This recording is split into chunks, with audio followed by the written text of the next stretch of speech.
Le 13 novembre 2022, Capucine Anave et son fiancé Victor ont accueilli leur premier enfant avec 3 semaines d'avance. Une petite fille qui répond au doux nom de Lola. Depuis, la belle brune de 31 ans partage les joies, mais aussi les peines de la maternité. Comme le 27 décembre quand elle s'est confiée sur un souci qu'à sa princesse.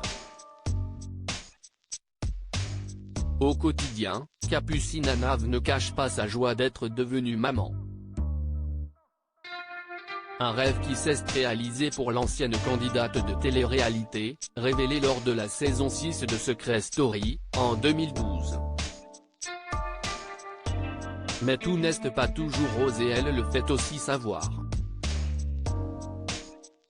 Comme ces nuits pas toujours réparatrices.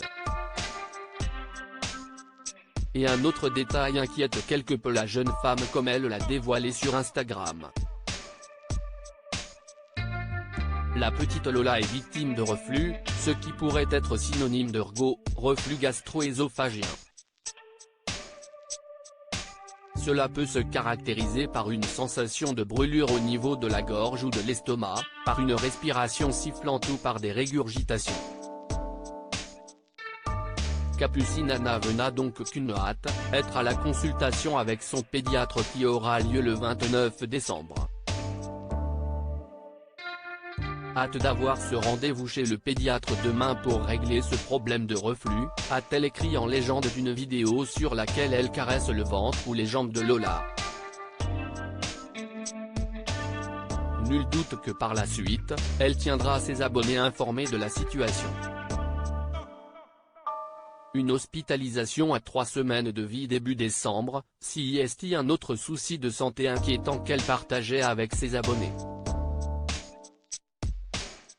Alors qu'elle n'avait que 3 semaines, Lola a été atteinte d'une bronchiolite et a donc dû être hospitalisée durant plusieurs jours. Retour aux urgences pour une hospitalisation. Un bébé épuisé, une maman épuisée qui doit rester forte. J'ai le cœur brisé en 1000 morceaux. Voir mon bébé branché de tous les côtés, confiait la jeune maman, le 5 décembre.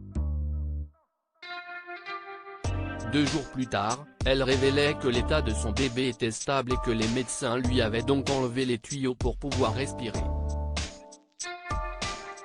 En revanche, elle était toujours nourrie par une sonde. Et le 8 décembre, elle a annoncé que son bébé et elle étaient enfin de retour à la maison.